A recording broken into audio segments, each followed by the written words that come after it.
आजकल फ्लैक्सीड या फिर अलसी के बीज खाने पे काफ़ी जोर दिया जा रहा है कि इसको खाइए, इसमें ओमेगा 3 भरपूर मात्रा में होता है जो आपके शरीर के लिए बहुत ही आवश्यक है। तो अलसी या फिर फ्लैक्सीड को उसी तरह से खाना थोड़ा सा मुश्किल होता है, लेकिन अगर इस तरह से लड्डू बनाकर आप खाते हैं ना तो ये खाने में काफ़ी टेस्टी होता है। आराम से 2 लड्डू 3 लड्डू आप खा सकते हैं, और अगर घर में छोटे बच्चे हैं ना तो वो भी इसको मन से खाते हैं। और इसी फ्लैक्सीड की हम 2 और रेसिपी बनाएंगे जिसे हम महीनों रख के खा सकते हैं। वो थोड़ी चटपटी होगी, मीठी नहीं होगी। तो आइए इस लड्डू को बनाना शुरू करते हैं। इस लड्डू को बनाने के लिए सबसे पहले मैंने यहाँ पर आधा केजी अलसी के बीज लिए हैं। मैंने इसे पहले से ही भून लिया है। अगर आपको भूनना नहीं आता है तो थोड़ा सा देख लीजिए कैसे इसे भूना जाता है। अलसी या फ्लैक्सीड के बीज को हमेशा मीडियम फ्लेम पर थोड़ी मोटी सी तली की कढ़ाई में भूनिए। जैसे जैसे आपकी कढ़ाई गर्म होगी वैसे वैसे अलसी के बीज चिटकने शुरू हो जाएंगे। जैसे इसमें चिटचिट की आवाज़ आ रही है, बिल्कुल इसी तरह से चटकने की आवाज़ आएगी। और जितनी कढ़ाई गर्म होती जाएगी उतने ही जल्दी आपके बीज ना बाहर उड़ने लगेंगे। और जैसे आपको लगे कि बहुत ज़्यादा उड़ना है तो आँच को कम करिए, और कम करने के बाद इसके ऊपर एक ढक्कन रख दीजिए। और ढक्कन रखने के बाद 2 से 3 मिनट तक इसे बंद रखिए एकदम धीमी आंच पर, और उसके बाद खोलिए और अब गैस को बुझा दीजिए, क्योंकि अलसी के बीज इतने में ही भून जाते हैं। इसमें हल्की सी खुशबू भी आती है, एक बहुत प्यारी सी सौंधी सी, उससे भी पता चल जाता है कि हमारे अलसी के बीज भून चुके हैं। या फिर थोड़ा सा दाने मुंह में डालकर देखिए, बहुत ही एकदम सौंधा सौंधा स्वाद आता है अलसी का। तो अलसी के बीज को बिल्कुल इसी तरह से भूनना है। यहाँ पर थोड़े से देसी तिल मैंने भून लिए हैं। देसी तिल मैं इसको इसलिए बोल रही हूँ क्योंकि इसके ऊपर का छिलका नहीं निकला होता है। बाज़ार में जो हमें मिलता है ना वो एकदम सफ़ेद ऊपर का छिलका उतरा हुआ होता है। इसी के साथ मैंने 100 ग्राम के लगभग मूंगफली के दाने भी भून लिए हैं, और यहाँ पर थोड़े से काजू और बादाम है, इन्हें महीन टुकड़ों में काट लिया है। और यहाँ पर 300 ग्राम के लगभग 3 से 350 ग्राम के लगभग गुड़ है। तो आधा केजी हमारी फ्लैक्सीड थी, उसमें 100 ग्राम मूँगफली है, थोड़ी सी तिल है, उसके लिए मैंने 300-350 ग्राम गुड़ लिया है। गुड़ मैंने बहुत कम लिया है, आप चाहें तो थोड़ा सा ज़्यादा गुड़ भी इसमें इस्तेमाल कर सकते हैं अगर आपको मीठा बहुत पसंद है तो। और यहाँ पर 1 चम्मच घी डालकर थोड़ा सा मैंने काजू और बादाम को हल्का सा भून लिया है। इस लड्डू को और भी कई तरीके से बनाया जाता है। इसका मतलब उसमें आप चाहें तो मखाने भी भूनकर डाल सकते हैं, या फिर कोई और ड्राई फ्रूट आपको पसंद हो तो वो भी डाल सकते हैं। मैंने बहुत ही सिंपल तरीके से इसे बनाया है। और अगर आप अपने इस लड्डू को थोड़ा सा और हेल्दी बनाना चाहते हैं, जैसे उसमें गुड़ का इस्तेमाल नहीं करना चाहते हैं, तो उसमें खजूर का इस्तेमाल करिए। खजूर को मिक्सी में थोड़ा सा चला के और उसमें मिलाइए तो भी आपके लड्डू बन जाएंगे। अब हम इसी कढ़ाई में अपने गुड़ को पिघला लेंगे। तो गुड़ को पिघलाने के लिए यहाँ पर मैंने आधा ग्लास पानी का इस्तेमाल किया है। 350 ग्राम के लगभग गुड़ है, आधा ग्लास पानी काफ़ी हो जाएगा। गुड़ को डाल दीजिए और एकदम धीमी आंच पर छोड़ दीजिए। बीच बीच में चलाते रहिए, ये आराम से पिघल जाएगा। और पिघलने के बाद इसे थोड़ी देर पकाना है, और इसमें कोई तार वार नहीं लाना है। जैसे हम गुलाब जामुन की चाशनी बनाते हैं ना, बिल्कुल उसी तरह की थोड़ी सी मोटी चाशनी बनानी है। और जब तक हमारा गुड़ पिघल रहा है तब तक हम अपने अलसी के बीज, मूंगफली और तिल को पीस लेंगे। अलसी के बीज भुनने के बाद एकदम कुरकुरे हो जाते हैं, तो बहुत ही जल्दी से ये पीस जाते हैं। और बहुत महीन भी नहीं पीसना है, बस मिक्सी के जार को 1 से 2 बार चलाएंगे रोक रोक के, तो ये बीज जो है पीस के तैयार हो जाते हैं। इसे किसी भी बड़े बर्तन में खाली कर लेंगे, और ये जो बची हुई अलसी है उसे भी हम पीस लेंगे। और अब हमारी बच गई मूंगफली और तिल, हम मूंगफली और तिल को भी एक साथ पीसेंगे। और इसी के साथ मैंने 3 से 4 इलायची डाल दी है, हरी वाली। इससे बहुत ही अच्छा टेस्ट आता है लड्डू में। इसे भी हम डालकर पीस लेंगे। इन सबको भी दरदरा ही पीसना है। तो यहाँ पर हमने अपनी सारी सामग्री पीस ली है, अलसी, मूंगफली और तिल, और इन सबको एकदम अच्छी तरह से मिला देना है। और इसी के साथ जो हमने सूखे मेवे भून के रखे थे उन्हें भी डालकर अच्छी तरह से मिला देना है, ताकि सारे लड्डू में एक सा स्वाद आए। और अच्छी तरह से मिलाने के बाद इसे एक साइड में रखिए। और यहाँ पर तब तक हमारे गुड़ की चाशनी भी तैयार हो चुकी है। तो गुड़ की चाशनी को इस तरह से चेक करना है, एक प्लेट में लीजिए और इसे हल्का ठंडा होने दीजिए। जैसे ही हल्का ठंडी हो जाए तो इसे 2 उंगलियों के बीच में चिपका के देखिए। अगर आपको बहुत मीठा लड्डू बनाना है या थोड़ा कड़ा लड्डू बनाना है तो इसमें एक तार लाइए, और अगर आपको सिंपल लड्डू बनाना है, मीठा कम चाहिए, तो बस इसे 2 उंगलियों के बीच में चिपका के देखिए। इस तरह से थोड़ा सा मोटा होना चाहिए चिपकने में। और जैसे हम गुलाब जामुन के लिए चाशनी बनाते हैं ना गाढ़ी वाली, बिल्कुल उस तरह की चाशनी बना लीजिए। और यहाँ पर हमारा देखिए चाशनी बिल्कुल तैयार है। अब हम गैस को बंद कर देंगे। ये चाशनी अगर बहुत गर्म रहती है ना तो थोड़ी सी पतली लगती है, लेकिन जैसे जैसे ये ठंडी होगी ना और थोड़ी मोटी और गाढ़ी होती जाएगी। और इसी गर्म चाशनी को अपने मिश्रण में डालना है।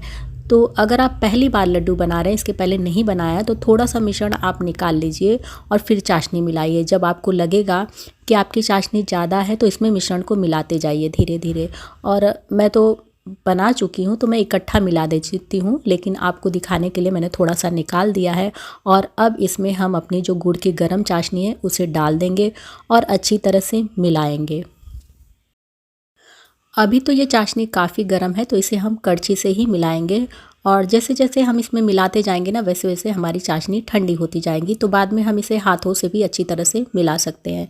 अगर चाशनी आप कड़ी बनाते हैं, जैसे कि उसमें तार वगैरह ला देते हैं ना, तो फिर दिक्कत होती है लड्डू बांधने में भी, वो जल्दी बनते नहीं है, कड़े हो जाते हैं।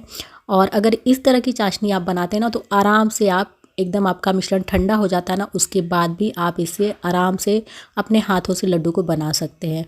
और अगर कड़ी चाशनी का लड्डू आप बनाएंगे तो उसमें हाथ जलते रहते हैं, फिर आपको बनाने में दिक्कत होगी और वो मीठा भी बहुत ज़्यादा हो जाता है। तो यहाँ पर हमारी चाशनी काफ़ी लग रही थी तो इसमें मैं थोड़ा थोड़ा करके और इसी तरह से मिला देती हूँ। आप भी इसी तरह से मिलाते जाइएगा।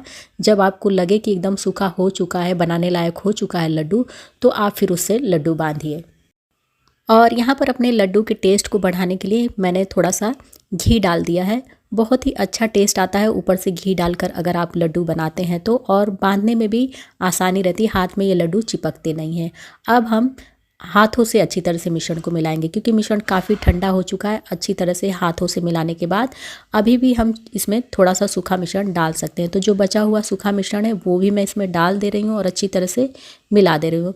बस अब आपको अपने हाथों में थोड़ा सा घी लगाना है और इस लड्डू को बहुत ही इजीली, आसानी से आप दोनों हाथों से बांध सकते हैं। तो जितना छोटा बड़ा लड्डू आपको बनाना है, हाथों में मिश्रण उतना उठाइए और बस इस तरह से धीरे धीरे दबाते जाइए। आपके लड्डू एकदम बढ़िया, जैसे बाज़ार में मिलते हैं ना, उस तरह के बनके तैयार हो जाएंगे। देखिए कितने इजीली हमारे लड्डू बनते जा रहे हैं, कितने एकदम बढ़िया से गोल गोल बन के तैयार हो चुके हैं। बिल्कुल बनाने में दिक्कत नहीं आ रही है, हाथ भी नहीं जल रहा है, बहुत ही आसानी से मैं इसे बना ले रही हूँ। तो आप भी अगर इस तरह से चाशनी को तैयार करके लड्डू को बनाती हैं तो आपके लड्डू भी बिल्कुल इस तरह से बन के तैयार होंगे।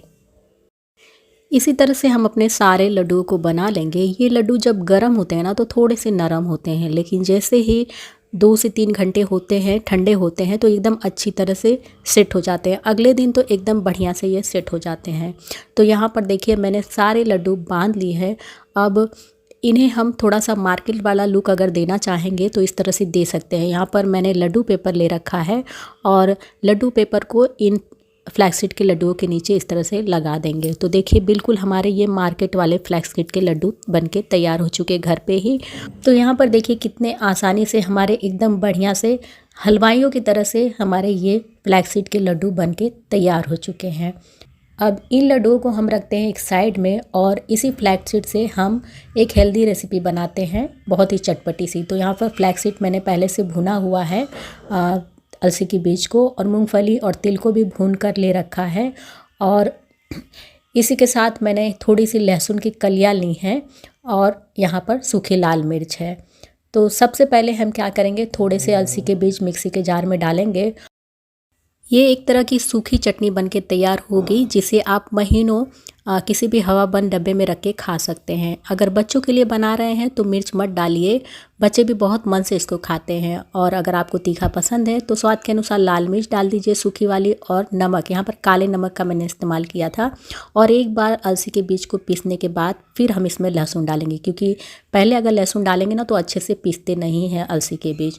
और यहाँ पर हमारी ये सूखी चटनी बिल्कुल बन के तैयार हो चुकी है। इसे किसी भी सूखे कंटेनर में आप रख दीजिए और इसे दाल चावल पूरी पराठे के साथ खाइए। बहुत ही अच्छी टेस्टी लगती है और हेल्दी भी बन के तैयार होती है ये। पहली चटनी मैंने सिर्फ अलसी के बीज से बनाई थी, लेकिन अगर आप अपनी चटनी का स्वाद थोड़ा सा और बढ़ाना चाहते हैं तो अलसी के बीज के साथ में यहाँ पर तिल को भूनकर मैंने डाल दिया है और इसी के साथ मैंने मूंगफली के दानों को भी भूनकर ले लिया है। इससे बहुत ही अच्छा टेस्ट आता है चटनी में। और इन सभी चीज़ों की तासीर ना थोड़ी सी गर्म होती है, तो सर्दियों के मौसम में ऐसी चीज़ें बनाइए, खाइए और बच्चों और बूढ़ों को ज़रूर खिलाइए। और मैंने इसमें काले नमक का इस्तेमाल किया है। काले नमक से बहुत ही अच्छा टेस्ट आता है चटनी में।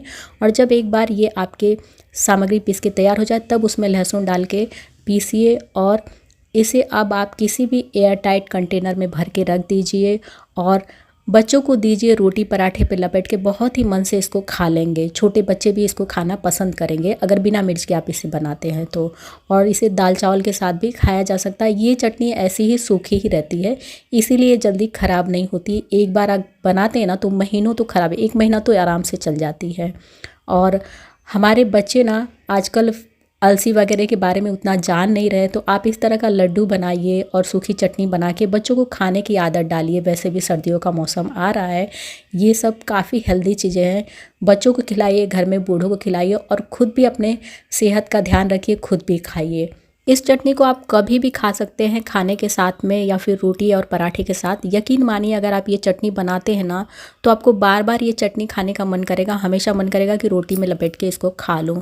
और लड्डू अगर आप खाली पेट खाते हैं तो बहुत ज़्यादा आपको फ़ायदे करते हैं। जैसे कि आप सुबह में ब्रश करते हैं, उसके बाद अगर कुछ आप खाना पसंद करते हैं मीठा, तो आप एक लड्डू खा लीजिए, आपके लिए इनफ होगा।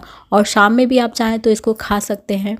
और आपको वीडियो कैसी लगी कमेंट करके बताना बिल्कुल भी ना भूलिए।